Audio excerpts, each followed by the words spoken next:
Aprendo en casa.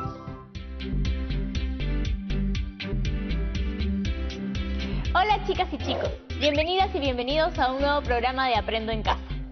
Hoy revisaremos el área de comunicación para segundo de secundaria. En la clase de hoy seguiremos desarrollando la comunicación oral a través de la escucha activa del video documental sobre los ambulantes de Lima. Tú ya sabes un poco más de esto porque lo vimos en la clase anterior, donde conocimos un poco más de la historia de estos comerciantes desde la colonia hasta la República. Recordarás que los pregoneros fueron los antecesores de los que ahora conocemos como ambulantes. Ellos se encargaban del comercio temporal o el comercio ambulatorio. Tal como vimos, eran tres los pregoneros más conocidos. El mercachifle, que vendía productos al por menor, la recaudera, que vendía en las plazas de Lima, y los regatones, que eran intermediarios minoristas. Ellos compraban un producto a bajo precio y lo vendían a un costo mayor. También pudimos conocer que se dieron una serie de regulaciones, como controles y pagos, pero también una gran adaptación, según la demanda, la coyuntura y la época del año. Y es que los comerciantes y vendedores nacionales siempre se están reinventando. El día de hoy seguiremos aprendiendo sobre la historia de estos ambulantes y además podrás responder algunas preguntas al término del video. Pero antes, no te olvides de traer lápiz y papel. ¿Listas y listos? Muy bien, aquí van las preguntas. ¿Cuál es la relación entre el boom gastronómico y el comercio ambulatorio? ¿Cuál es la relación entre el mercado central, polvos azules, gamarra y el comercio ambulatorio? ¿Qué cambios encuentras entre el comercio ambulatorio de la época de la colonia, el virreinato y la república hasta la actualidad? ¿Qué significa que los ambulantes leen el mercado? Ahora sí, atenta y atento que aquí va el video.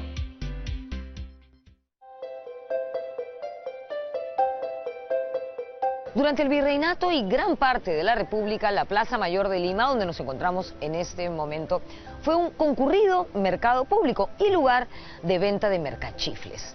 En 1838, la escritora francesa Flora Tristán contó que siempre había mucha gente en la Plaza Mayor, a cualquier hora del día.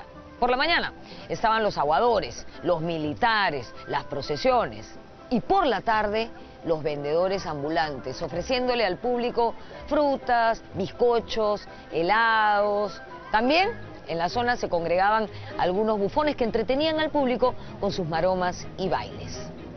Vendo velas y velones para alumbrar los balcones. ¡Velas!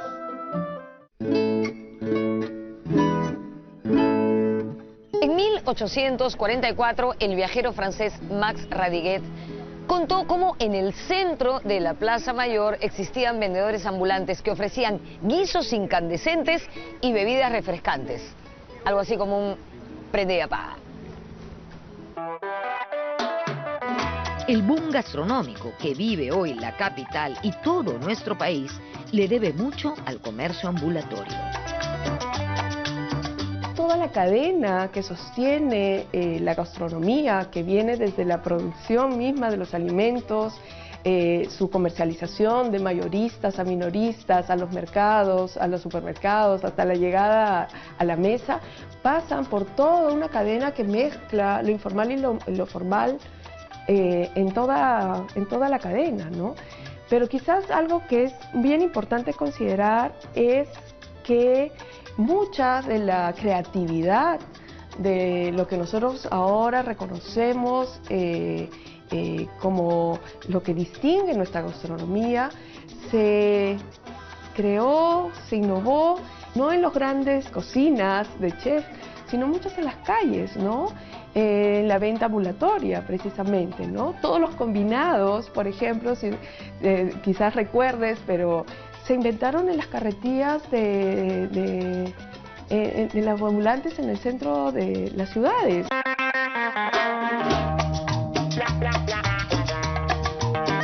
A mediados del siglo XIX se inauguró el Mercado Central de Lima durante el gobierno de Ramón Castilla. Este se ubicaba en lo que hoy conocemos como Jirón Ayacucho.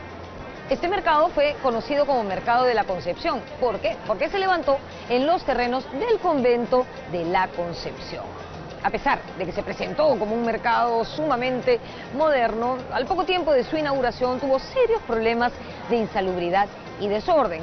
Según algunas investigaciones, al poco tiempo de su inauguración, las inmediaciones del lugar se llenaron de ambulantes y de comercios que vendían productos o comida, convirtiendo a toda la zona en un espacio intransitable y lleno de basura.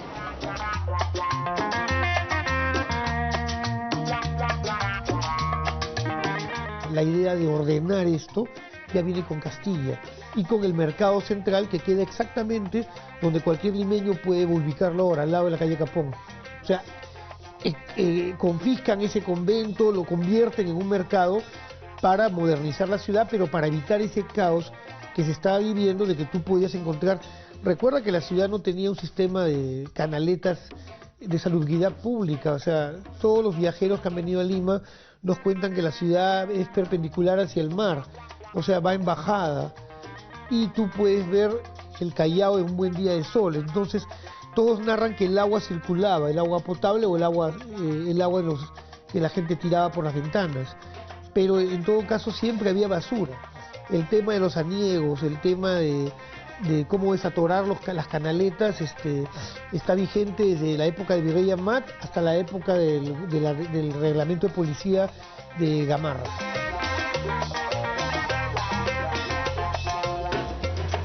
A inicios del siglo XX, este primer mercado central fue demolido, principalmente por insalubre, y fue reedificado en 1903. Este nuevo mercado se convirtió en uno de los más modernos de la época por su arquitectura y su distribución. Abasteció de productos de primera necesidad a los habitantes de Lima hasta el año 1964, donde se consumió debido a un incendio. 3 años más tarde, en 1967, Luis Bedoya Reyes construyó el actual Ramón Castilla. Hoy se llama Mercado Municipal Gran Mariscal Ramón Saludos, Castilla. jóvenes estudiantes, andronautas.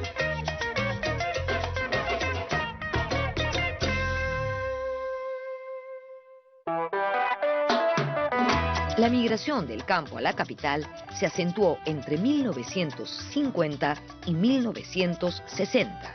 Y para la década de 1970, cuando el crecimiento del comercio informal ya era una realidad, se crearon la Asociación Nacional de Vendedores Ambulantes del Perú, el Comité para la Unificación y Organización de los Vendedores Ambulantes del Perú y la Federación Departamental de Trabajadores Vendedores Ambulantes de Lima.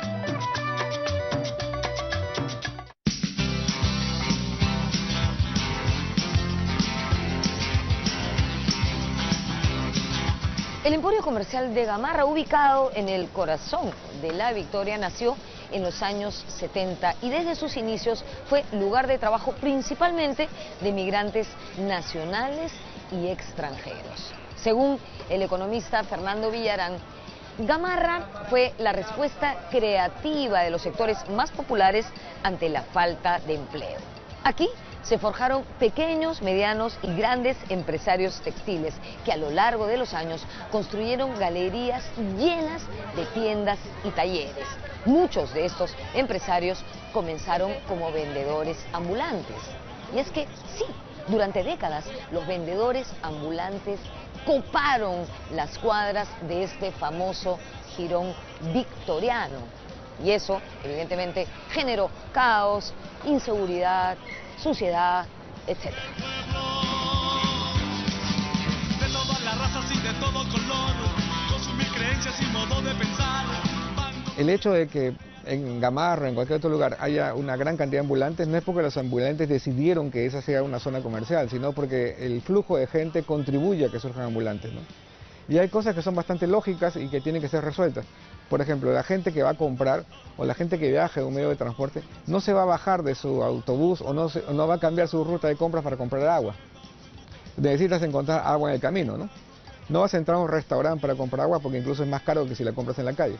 Entonces lo que ocurre normalmente es que la demanda, la llegada de personas genera una demanda de productos que tiene que ser resuelta, ¿no?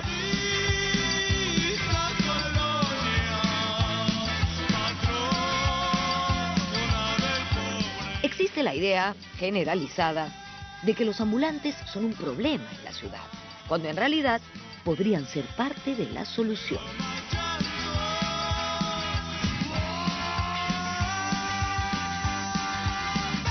El tema de, por ejemplo, que sean incluidos en esta parte del sistema de vigilancias que deben haber en la ciudad, ¿no? Generalmente una calle con más personas que permanentemente están trabajando ahí suele ser más segura, ¿no? Tienes a quién recurrir en caso de pase alguna situación, generalmente están coordinados en comunicación conocen, por ejemplo, el personal de seguridad de la zona, sea privado, sea público, pero no son tomados en cuenta para estas medidas, ¿no? Son vistos más bien como un peligro, como una amenaza, ¿no? Hay muchos casos donde los comerciantes ambulantes están organizados por cuadra, por calle, por zona, y compran sus propias bolsas de basura, los propios tachos, tienen jornadas de limpieza, por ejemplo, ¿no? Muchas veces al margen de las municipalidades. El término informal fue acuñado por primera vez en 1972 en un informe de la OIT, la Organización Internacional del Trabajo, en referencia a un país del África, Kenia. El fenómeno del comercio ambulatorio, el fenómeno informal, que es, digamos, el más grande, es algo que ocurre en todo el mundo y uno lo puede encontrar. Es un fenómeno principalmente urbano, se concentra en las grandes ciudades y está relacionado con la manera en que se estructura nuestra economía, ¿no? Se produce un porcentaje muy pequeño de empleo formal, de trabajo decente, ¿no? Que se sostiene por estos grandes... Saludos, jóvenes estudiantes.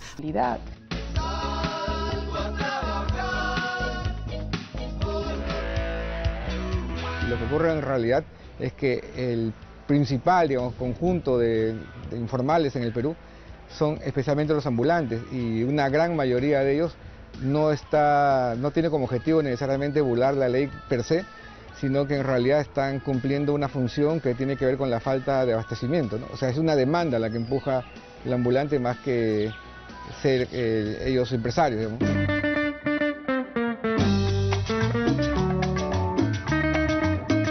Tenemos que pensar que la economía formal y la informal es parte de la misma, ¿no? Tenemos una misma estructura y eso va a seguirse dando, ¿no? No hay ámbito de nuestra economía que no tenga y que no combine y que no relacione esta economía formal y la informal, ¿no? Encontramos economía informal en la misma, en el sector privado, pero también en el sector público, ¿no? Y lo encontramos prácticamente en todas las actividades económicas, ¿no? Que se necesitan mutuamente, ¿no? Y estamos hablando de un porcentaje muy grandes, ¿no? Para el caso de Lima, es más de la mitad de la población económicamente activa está en el sector informal.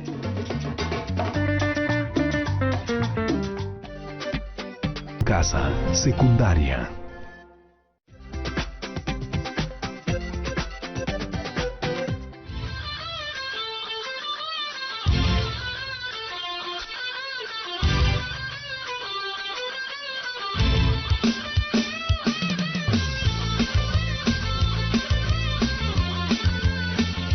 En la década de 1980 se produjo una crisis generalizada que trajo consigo una masiva migración del campo a la ciudad. En ese contexto, los ambulantes abarrotaron las calles de Lima. Persiguen la primera venta, las calles están repletas, impulsa el triciclo ambulante llamado Perú. Esa migración y ese crecimiento del comercio ambulatorio en la ciudad no solamente se produjo por efectos de este desplazamiento, sino también por el crecimiento de una demanda urbana, ¿no? Cada vez más insatisfecha por los medios, digamos, oficiales de comercio, ¿no? Y que es cubierta por medio de los ambulantes. Por otro lado, también una decadencia general del Estado peruano a nivel nacional y a nivel local, que lo que trajo como consecuencia es que el control de las calles dejó de ser, vamos, ser eficiente por parte del Estado, y eso permitió la expansión del comercio informal, ¿no? Poco pudieron hacer el gobierno central y los gobiernos locales para encarar el desborde de ambulantes en la ciudad de Lima. Entonces es una sociedad que está muy empobrecida, con recursos que escasean por todas partes, y donde probablemente hay preocupaciones más importantes que limpiar la ciudad, ¿no? Preocupaciones como conseguir alimentos, poder sobrevivir. A pesar de la crisis, hubo experiencias exitosas que articularon de manera eficiente el comercio ambulatorio en la ciudad. El pobre es el rico es el rey.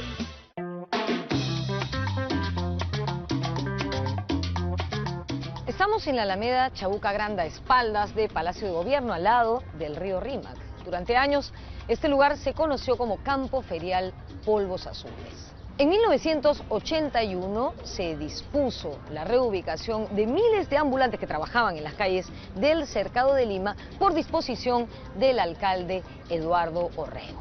Al principio, como imaginarán, ante cualquier cambio, todo fue un desorden, un caos. Los ambulantes comenzaron a ofertar sus productos en el piso, en lo que popularmente se bautizó como bazar suelo. Con el paso del tiempo, el campo ferial Polvos Azules se convirtió en el mercado más pujante y visitado de Lima, y los ambulantes se convirtieron en prósperos comerciantes. Ya no eran ambulantes, es cierto. Sin embargo, la informalidad seguía reinando.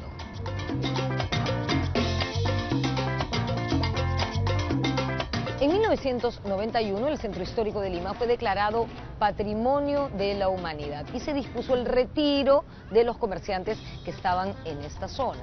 Ellos, por supuesto, se negaron e hicieron una propuesta. Imagínense el poder económico que tenían, que ofrecieron techar el río Rímac entre el puente Santa Rosa y el puente de Piedra. Finalmente, el 1 de enero de 1993 se produjo un incendio que redujo a cenizas el campo ferial de Polvos Azules. Los comerciantes se vieron obligados a abandonar el centro de la ciudad. Sin embargo, adquirieron un local en la cuadra 4 de Paseo de la República, en el distrito de La Victoria, donde se ubican hasta el día de hoy.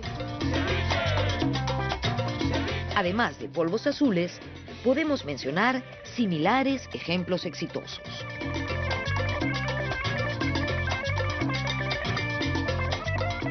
Toda esta zona en Lima Norte de lo que conocemos en San Martín de Porres como Caquetá, ¿no? Que era pues también una zona de comercio ambulatorio en las calles, y que finalmente, con el apoyo de la municipalidad, se reubicó a los comerciantes que invirtieron, construyeron sus mercados y dejaron las calles por eso. El caso de las Malvinas, el caso en el cono oeste de Ceres, por ejemplo. O sea, hay varios casos famosos de zonas conglomerados de ambulantes que fueron trasladados de manera muy exitosa.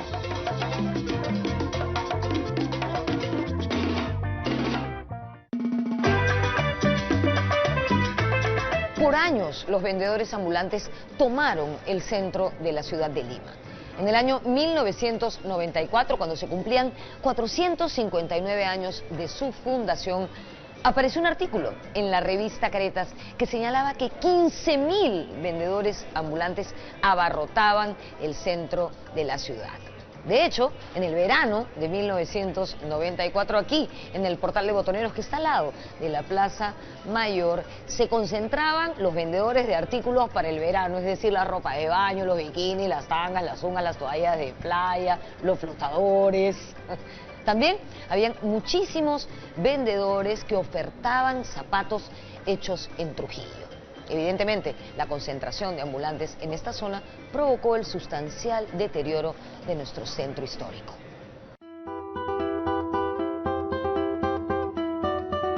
Entre los años 1996 y 2002, ejerció la alcaldía de Lima don Alberto Andrade Carmona.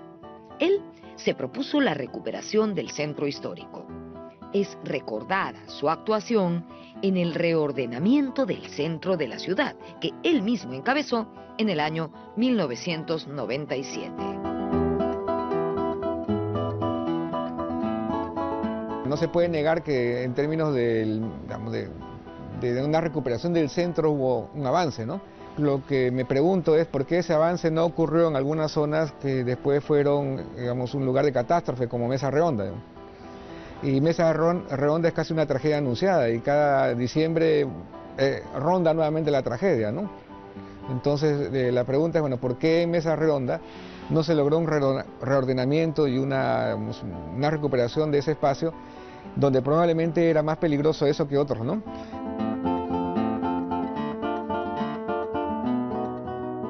Desde Andrade hasta hoy, mucha agua ha corrido bajo el puente. Lima hoy es una ciudad que ha sido sobrepasada por el caos y por la informalidad.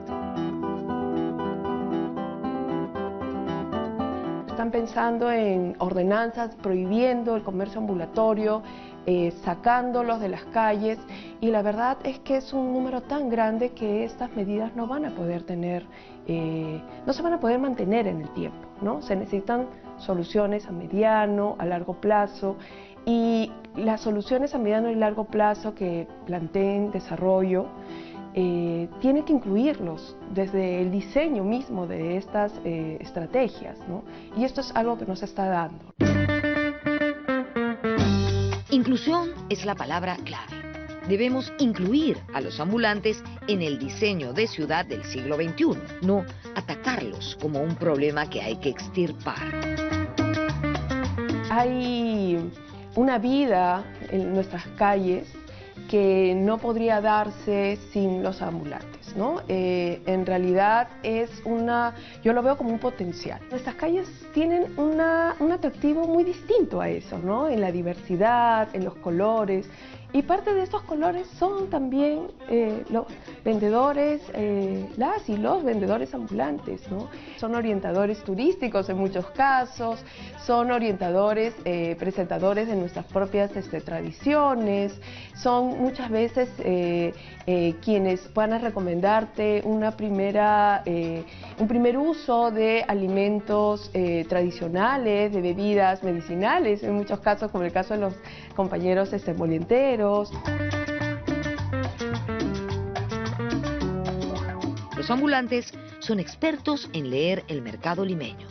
Son ellos los que le toman el pulso a la ciudad. En la puerta de las grandes aglomeraciones de gente siempre va a haber ambulantes, porque lo que atrae al ambulante es la demanda. Y eso es lo que creo que es lo primero que tiene que administrarse, digamos, lograr administrar una demanda, ¿no?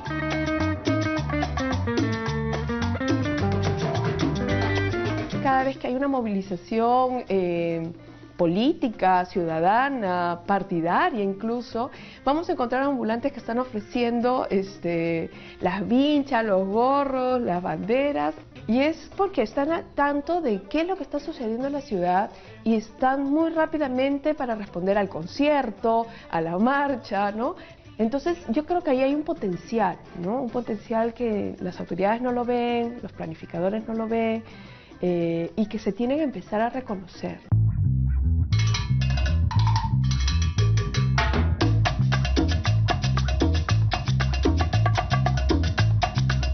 A lo largo de este programa hemos podido confirmar cómo la presencia de ambulantes ha sido protagonista en la historia de la ciudad de Lima.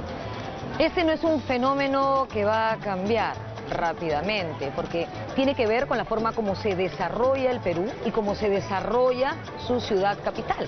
Una ciudad altamente informal, con mucho desempleo y desigualdad de oportunidades.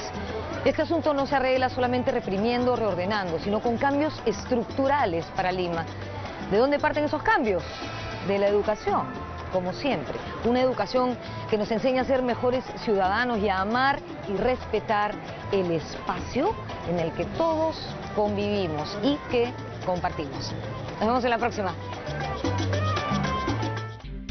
¿Qué te pareció el documental? Buenísimo, ¿no? Hemos podido aproximarnos a la historia del comercio ambulatorio desde la época de la colonia hasta la actualidad. Hoy hemos podido conocer cómo la gastronomía, la industria textil y la venta de los productos en los mercados, como es el caso del boom gastronómico, Gamarra y el Mercado Central, tienen una estrecha relación con el comercio ambulatorio. Una reflexión del video sugiere que la creatividad de algunos platos que ahora conocemos se debe a estos comercios ambulantes. De seguro, muchas y muchos de ustedes han comido alguna vez un combinado o un emoliente, ¿no?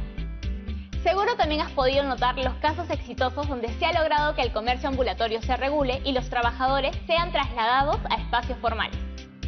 Hasta hoy se siguen generando regulaciones para el comercio ambulatorio, pero este sigue existiendo. Te propongo que pienses en tu distrito, ciudad o comunidad donde existe el comercio ambulatorio. ¿Conoces casos exitosos de regulación de vendedores y vendedoras ambulantes? Recuerda las experiencias de Caquetá y Polvos Azules. Si no conoces ninguna, investiga por tu cuenta y escribe un párrafo de cómo se logró esta regulación exitosa. Ahora, imagina que eres el alcalde o la alcaldesa de tu comunidad y te piden que propongas una alternativa de regulación al comercio ambulatorio. ¿Qué propondrías? Finalmente, no te olvides de poner todo eso en tu portafolio de evidencia. Nos vemos en la próxima clase.